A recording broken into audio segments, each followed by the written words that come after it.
Support for This News is So Gay comes from the LGBTQ Opportunity Fund of the Cleveland Foundation, leveraging philanthropy to empower LGBTQ communities. Welcome to This News is So Gay. I'm your host, Ken Schneck, editor of the Buckeye Flame, Ohio's LGBTQ newsroom. Thanks so much for joining us. Here's what we're covering on this week's episode. Some new research has been released on what the LGBTQ community thinks about the issues affecting our lives. What do those numbers reveal?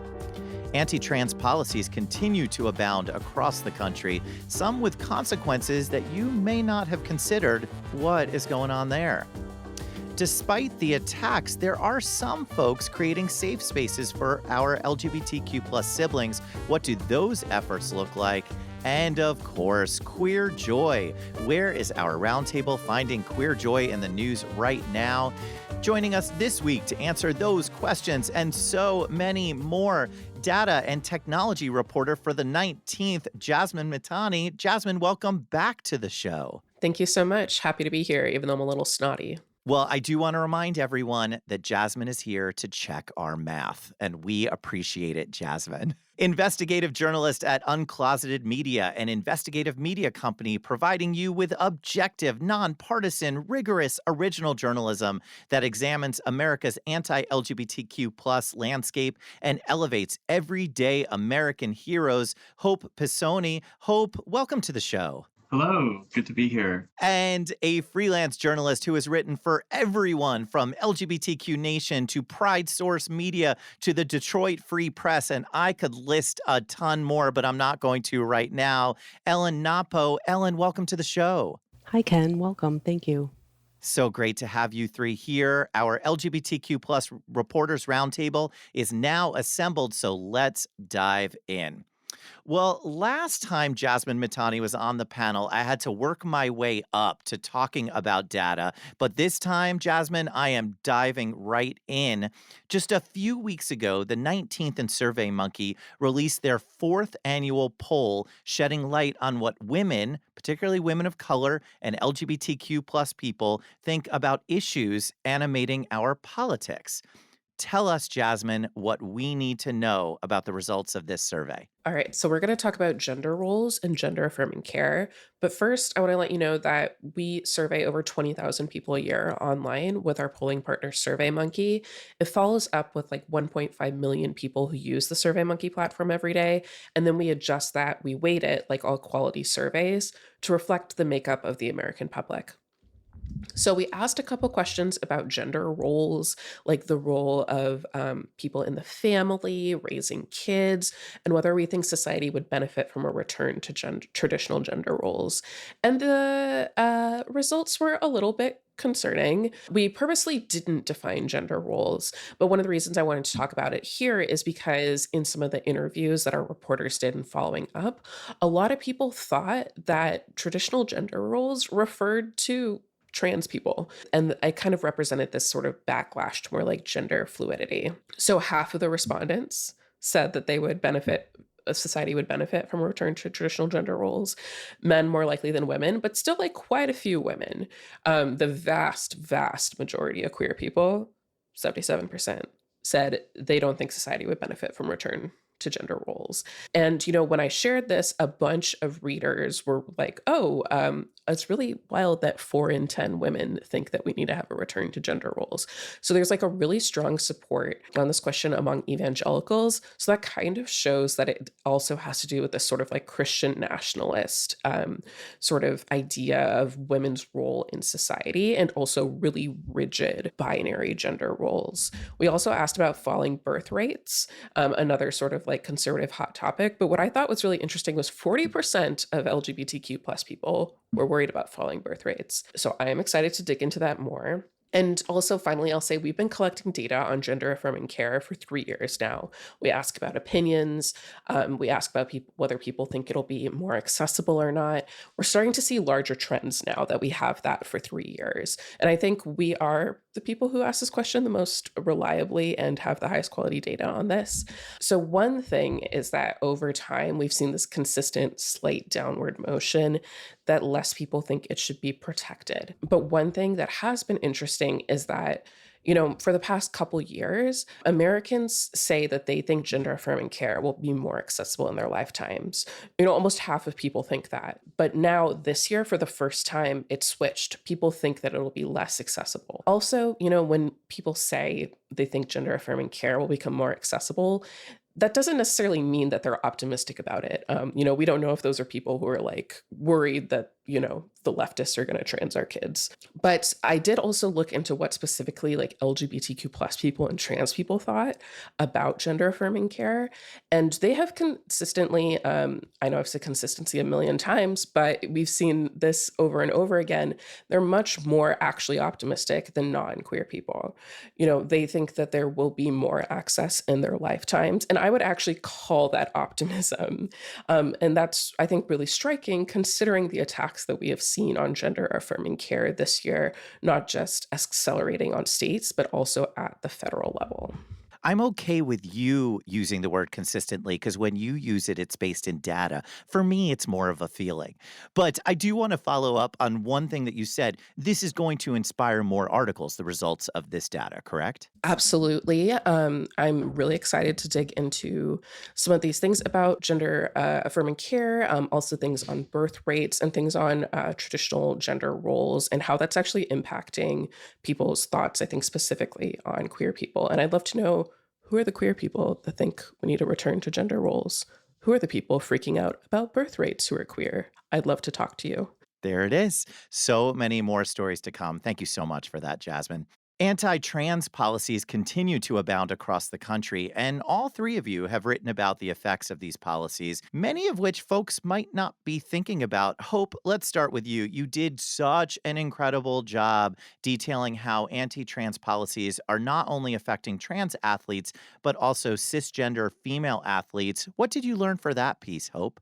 First of all, thank you so much for the kind words. I really appreciate that. I wanted to talk a little bit both about that piece and about an earlier piece that was kind of related because they were kind of developed and worked on in tandem. And I think I would end up flowing between the two anyway, which was an earlier piece around February, looking into kind of the rise to stardom of Riley Gaines, which, if people aren't familiar with her, is a college swimmer turned conservative activist talking head whose main deal is being upset about trans women in women's sports, allegedly like it being like unfair, or occasionally there's some rhetoric about like safety, but the fairness thing does seem to be the more often hammered in point. And I think one of the key things that's been really important as a thread across both of these stories is I think there is a common conception that, especially you look at the way that discussions happening inside the Democratic Party lately have been going, there's a conception that the public, the American public, just sort of like turned on the trans community over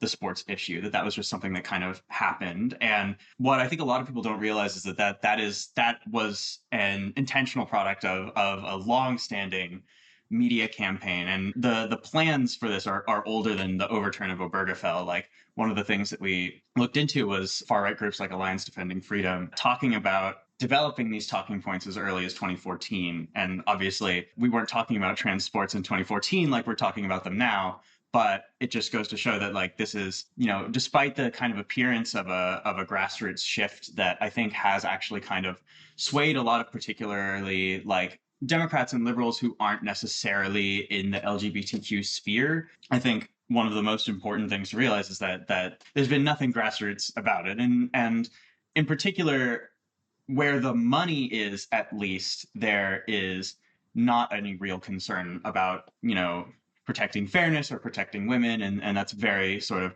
blatantly clear from the fact that, like, as we spoke with cis women who like had been accused of being trans to kind of take them down a notch. We spoke to, cis women who were organizers who like had, or event organizers who suddenly had, people on all sides screaming at them because of their trans inclusive policies.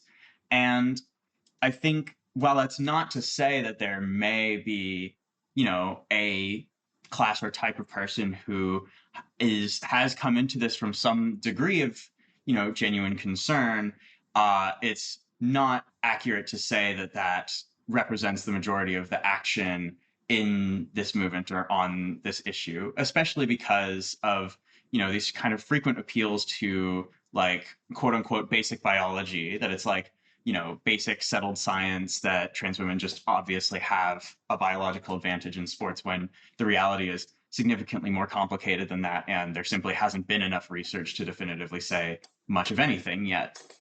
Now, such important work there. Ellen, first of all, this is where it's my show, so I get to just praise guests out of nowhere. Ellen, you are such a storyteller, and I enjoy your writing so much because you will take an individual and connect that individual so beautifully into something larger.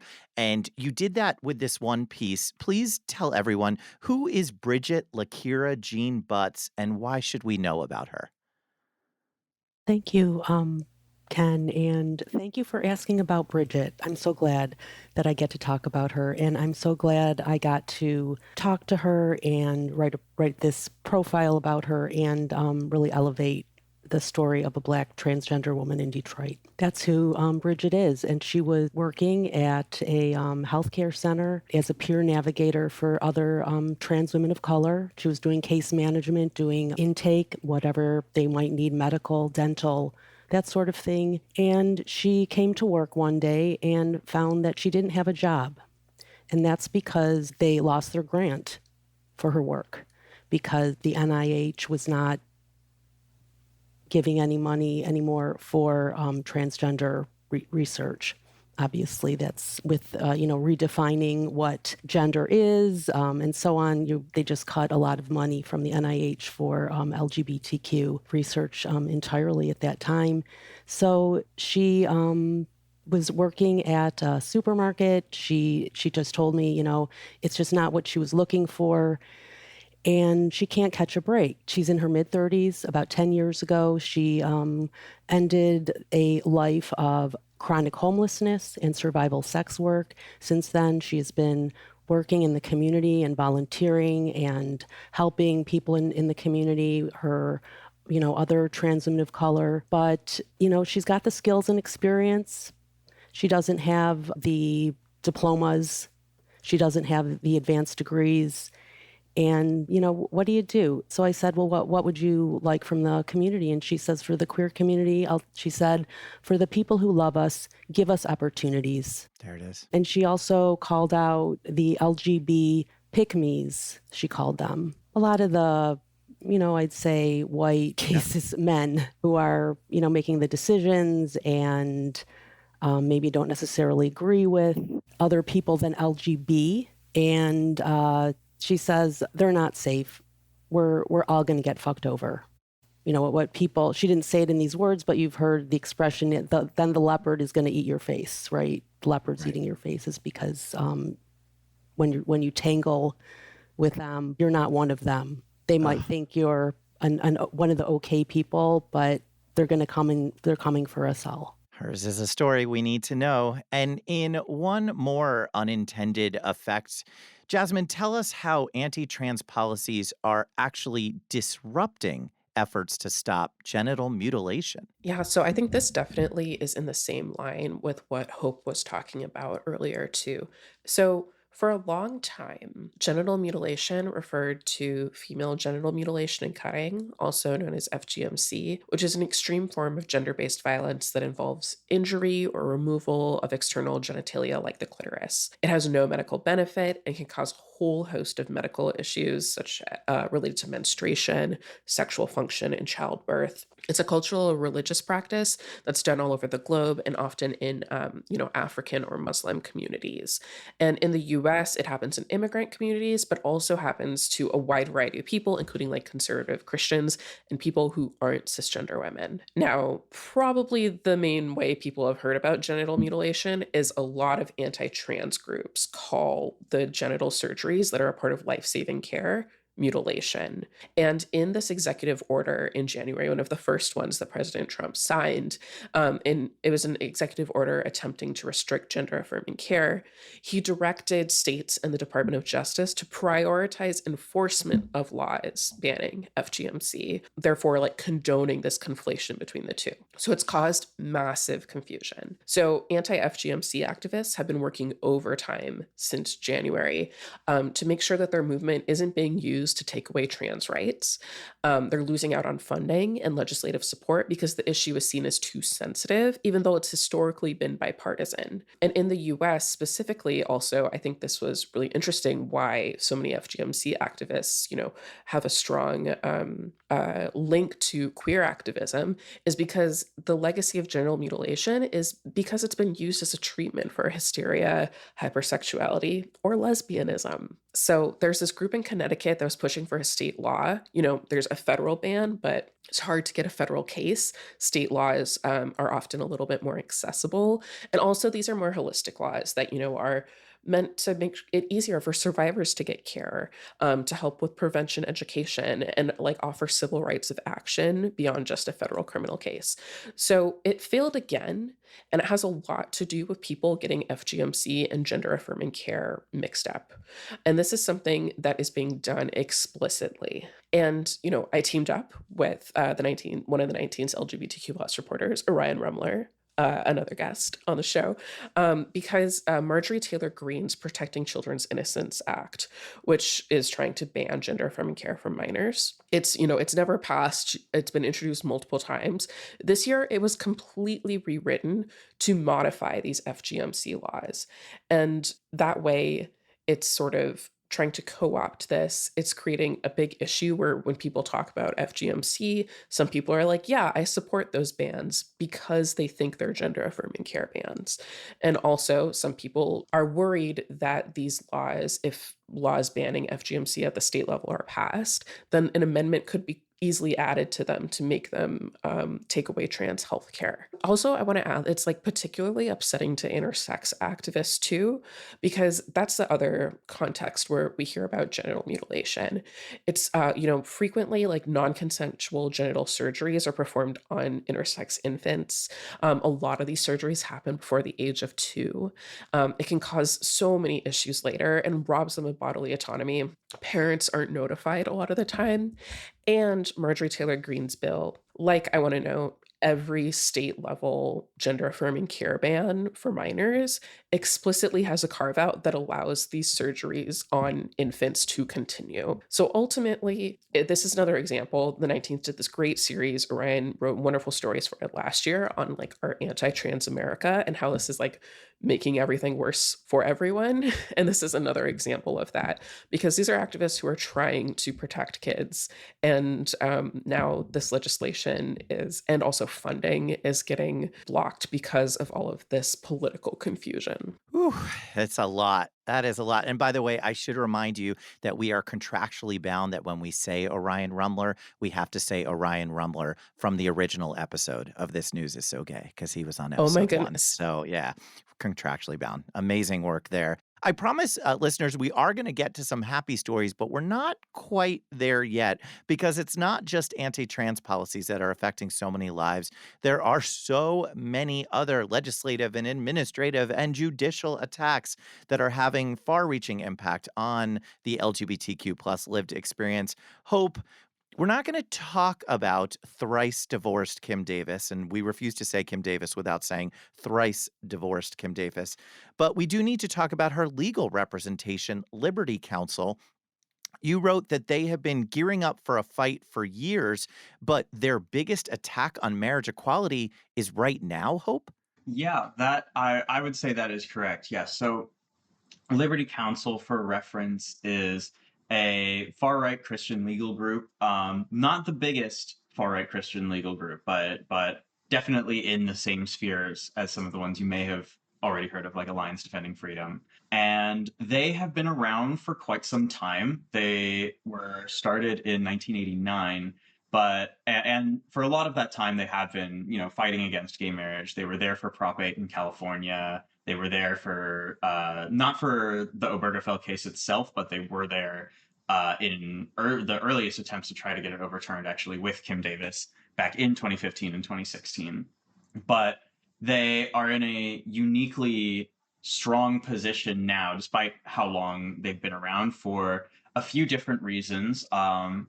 First of all, being that we spoke to some experts who've been following them for much longer, and they said that the group was actually boosted a lot, first of all, by Kim Davis the first time around, but more recently they and a lot of Christian right groups were able to galvanize some of the animus against COVID-19 restrictions, especially restrictions on churches meeting back in 2020 and 2021. And Liberty Counsel, they had like some pretty high profile wins, for instance, against Gavin Newsom in California that against, restrictions on churches meeting during COVID, which just kind of elevated them in the media landscape even more. Kim Davis was still around. She was a big name like a decade ago. She did fall off in terms of the broader public's attention, but she was still there in the background. They were still using her case and had openly been saying that they were planning still to use that case to try to overturn Obergefell.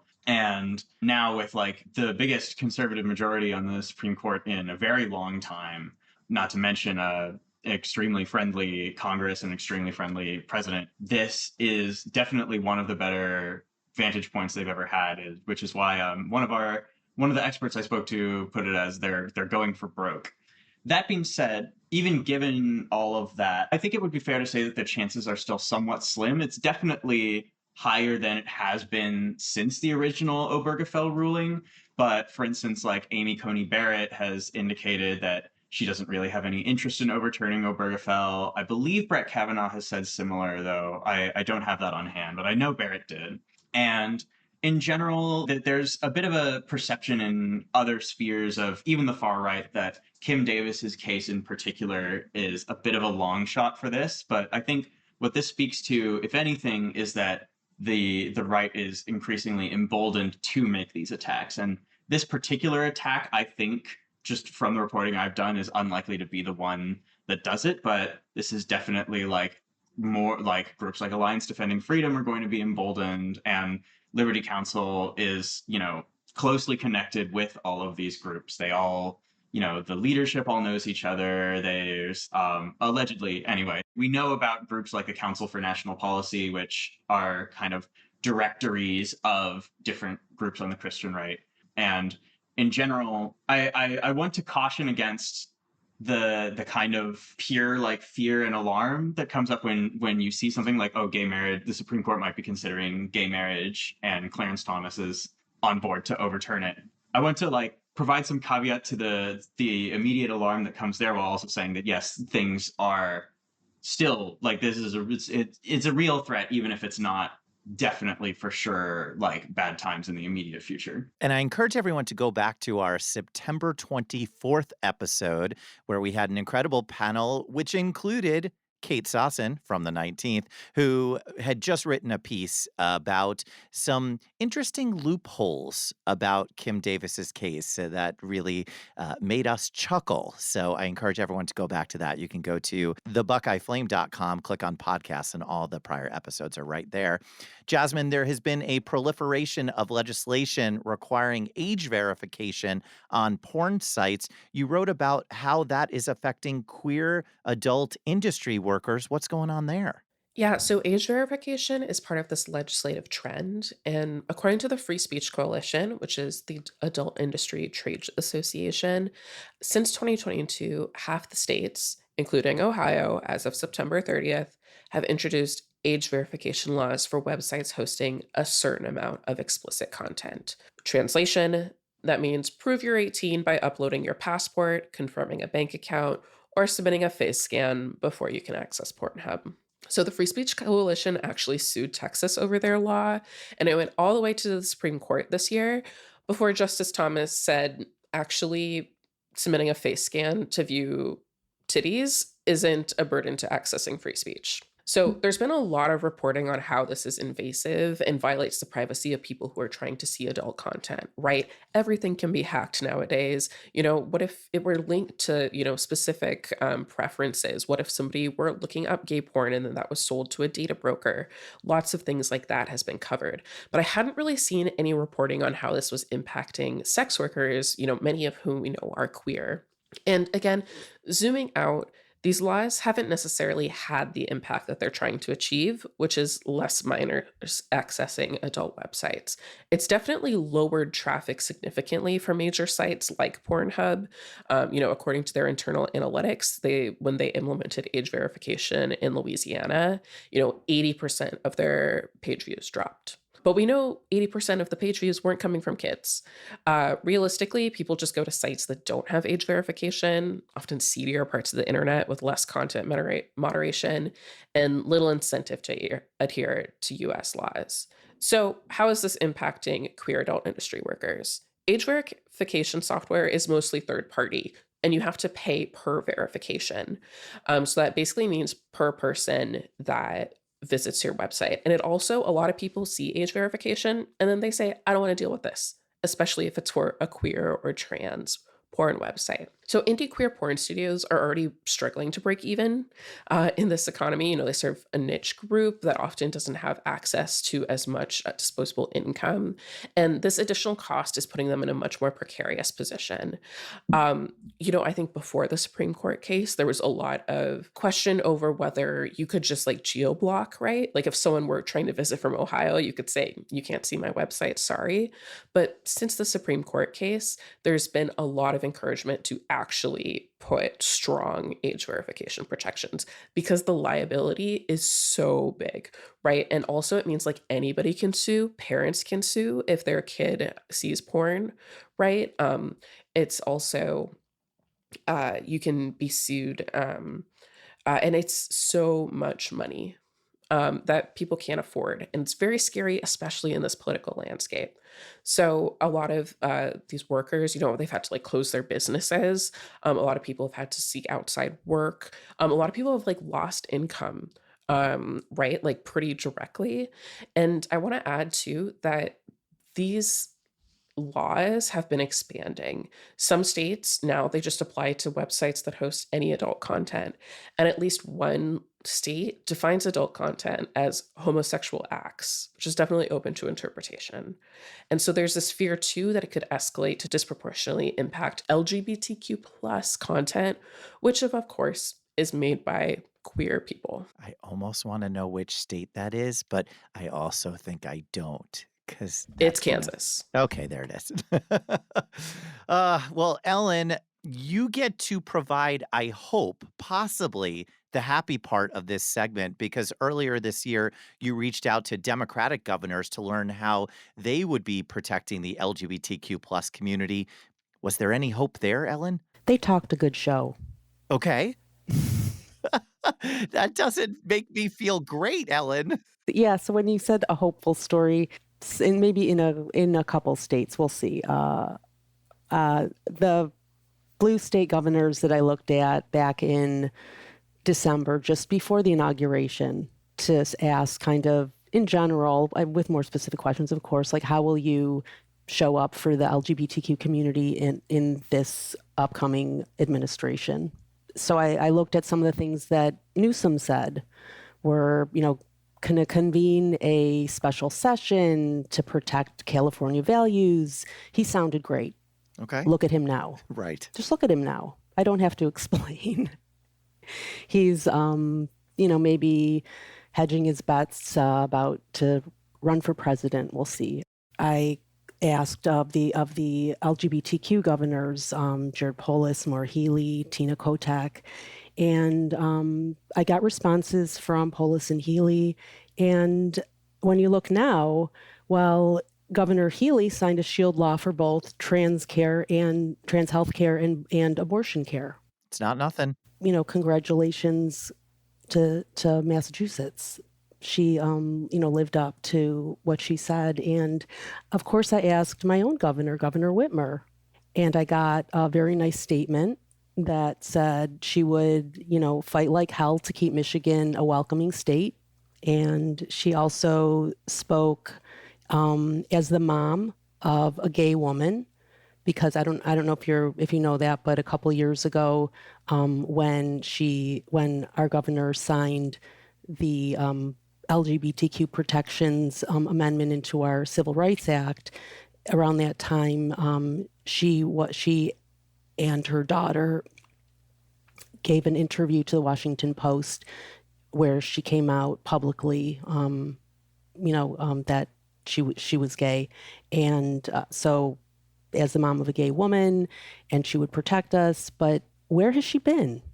Where are you now, Governor Whitmer? I mean, when she will like take a victory lap about signing a conversion therapy bill a couple years ago, and we congratulate her and then say, what's next? Or she'll say, it's Trans Visibilities Day, trans Michiganders, I see you.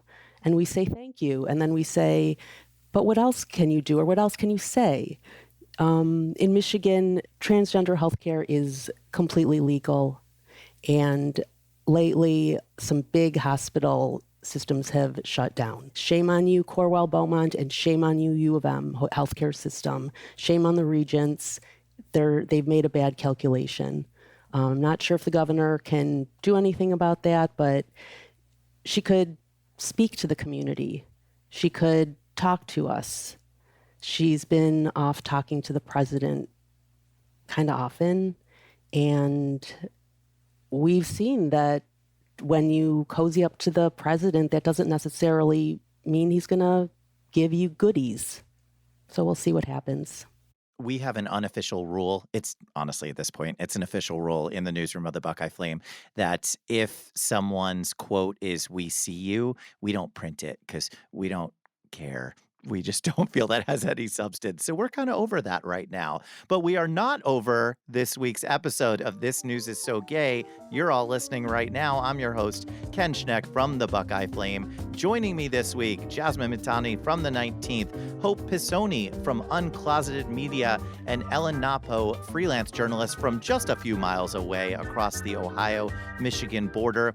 I want to talk really quickly about safe spaces and people who are working hard to create those spaces. Ellen, tell everyone about Paradigm Coffee and Music in Sheboygan, which gives me the opportunity to say Sheboygan now twice in this episode, and I've never done that before. First of all, I hope I'm saying it right. You are. And what's even more exciting for me is there's a Sheboygan, Michigan. Yes, indeed. There is. It's spelled with a C. And so I've said Sheboygan many times in my life. What's going on at Paradigm Coffee? First, may I ask if you've ever spoken to someone writing for Our Lives magazine out of Wisconsin? Not yet. It's queer people, culture, etc. It's online. It's a magazine that comes out every other month.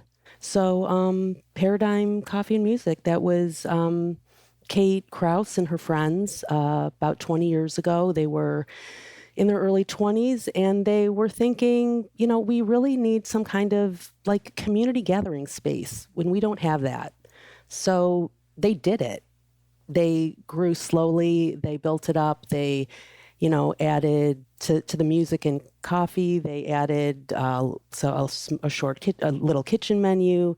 They moved to a 4,000 square foot space. Ultimately, they have a bicycle repair shop in the basement. They do all kinds of meetings. They do film series and LGBTQ groups and, all kinds of things like that. But it wasn't until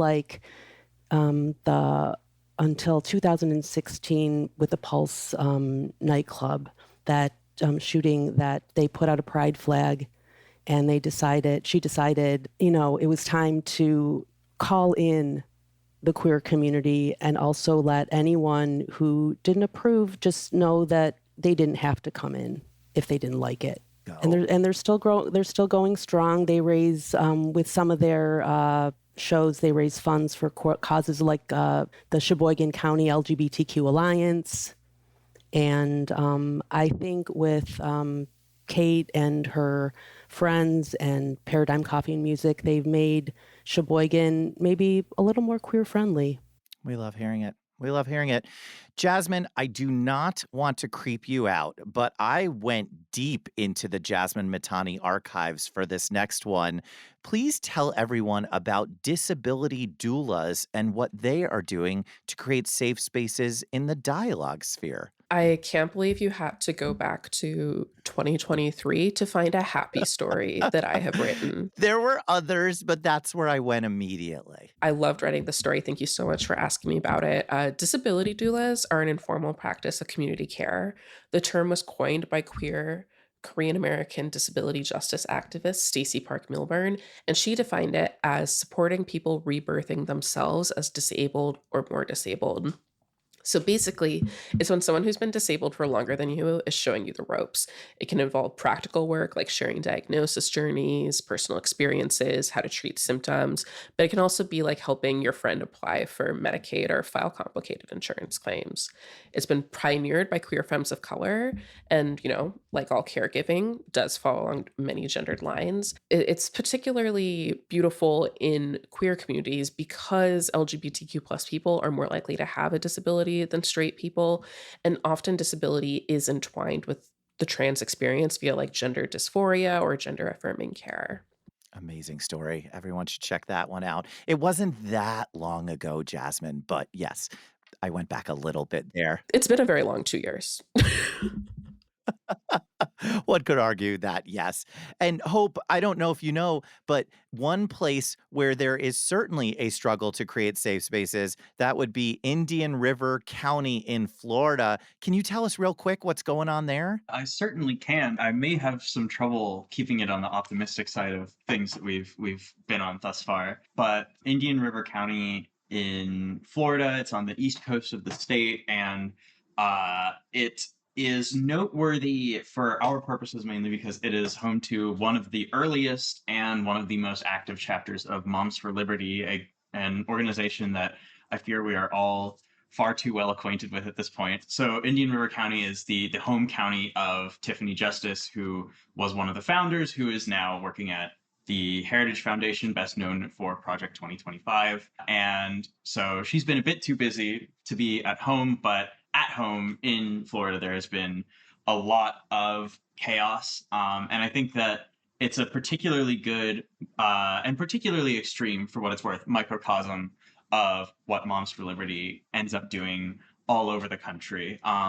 Like in a school board with only 5 members, they have close loyalists as 2 of them, to the extent that they, in discussions of local school board races and other local races, they may as well be a political party in the level of influence that they're able to bring. And they arguably have more effective whips than some of the larger political parties at that. And the cost of opposing them has often been very high. There's a current, I believe Jennifer Jenkins, who just recently announced a run to try to unseat Ashley Moody as one of Florida's state senators, was previously a school board member in Brevard County in Florida.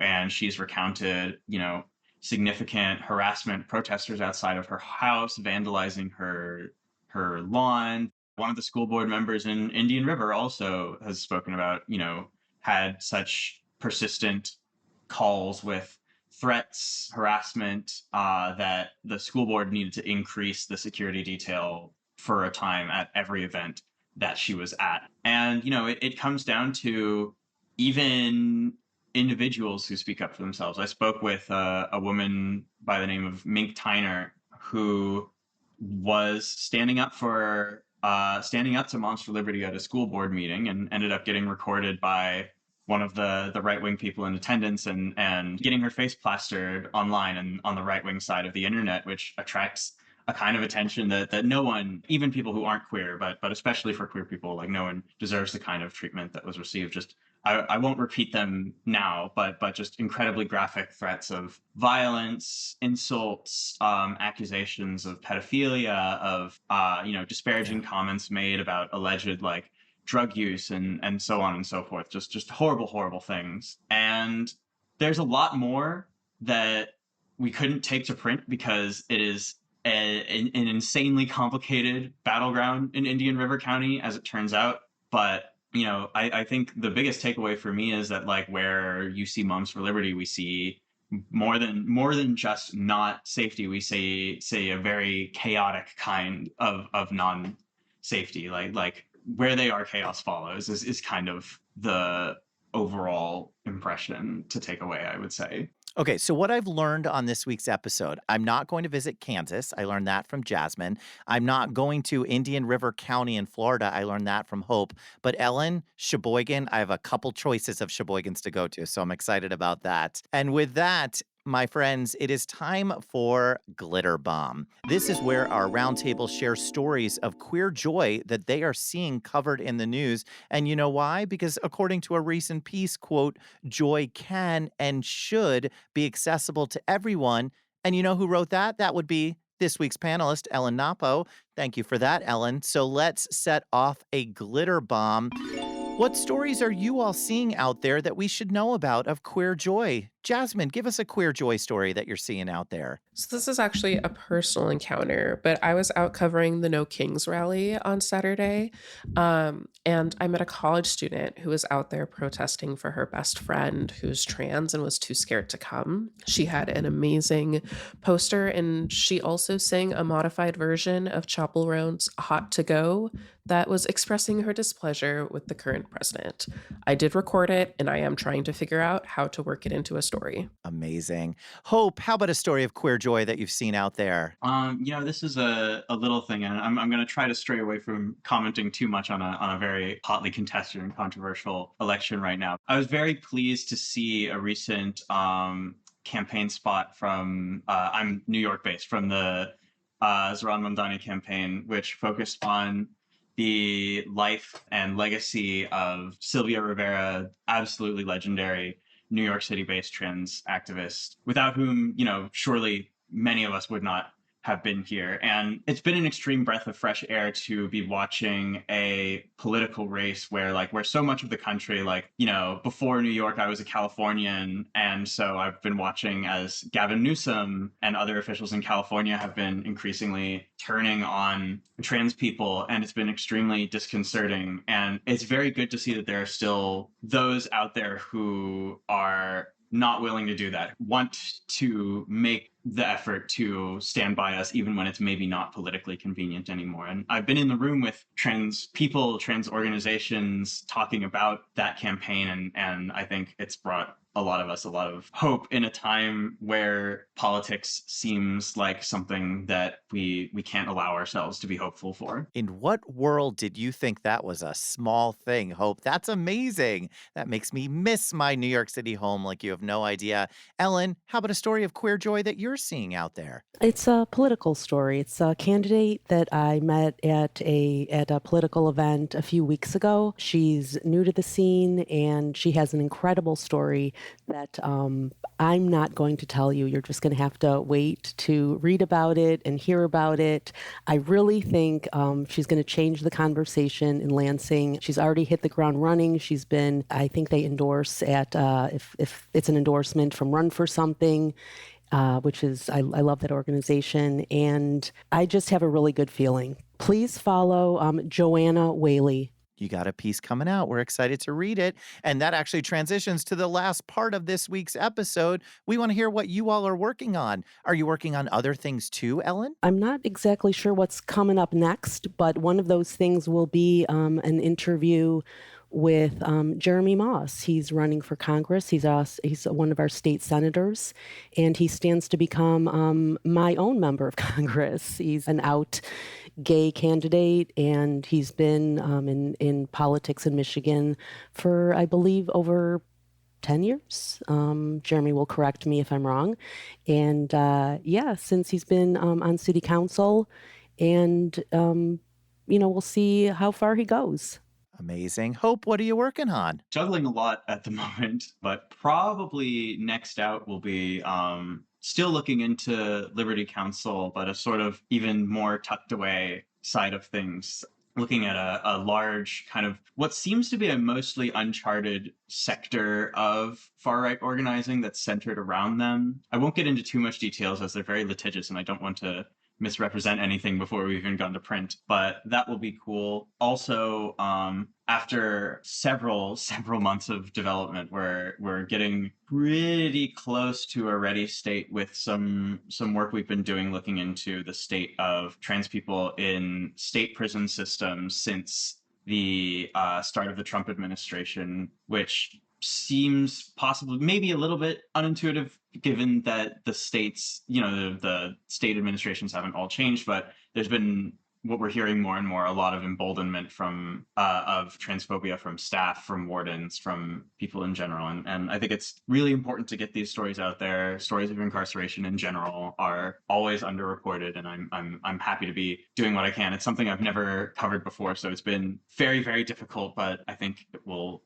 come into its own. We like juggling. And finally, Jasmine, Mithani, what data-informed journalism are you cooking up? Like Hope, I got a lot of balls in the air. Don't know which one's going to land first, but I'm also a fellow at Tech Policy Press this year, and I'm working on a story with another fellow about how age verification is more likely to harm trans users. I'm also going to be digging more into our 19th News SurveyMonkey poll results. Again, very interested in falling birth rates and everyone's panic about them. I'm also going to be continuing to document this administration's attempts to gut domestic violence infrastructure, but there have been some key wins lately, especially for groups that support LGBTQ plus survivors, and we're going to be rounding that up for readers. By the way, that birth rates piece is currently being used as the rationalization for a bill quickly moving through Ohio called Natural Family Month. It's a bill that would designate the month between Mother's Day and Father's Day to solely celebrate cisgender heterosexual couples. So yeah, birth rates coming up all over the place, and there will be no shortage of things to talk about. But that's all we have time to talk about for this week's episode. I, of course, want to thank our panel. Hope Pisoni, thanks so much for all you're doing at Uncloseted Media. Thank you too. Thanks so much. Ellen Knoppow, freelancer extraordinaire, storyteller extraordinaire. Thank you so much for everything you're writing. Thank you for your kind words. And Jasmine Mithani, you know I appreciate everything you do because my gosh, could I not do it. Incredible work at the 19th. Thank you. Always here to check your math. I'm Ken Schneck, editor of the Buckeye Flame. And if you liked this episode of This News is So Gay, please share it with a friend. Subscribe so that you do not miss out on our next episode. Send an email on over to editor@thebuckeyeflame.com to let us know your thoughts. And rate and review us on your favorite podcasting app. One listener recently submitted this review, quote, "Smart, thoughtful, fast-moving, learned a lot, and felt energized," end quote. You too can leave a review like that. It really does make a difference. In the meantime, read LGBTQ plus news, share the stories of LGBTQ plus reporters, and support the work of LGBTQ plus newsrooms. Until next week, friends.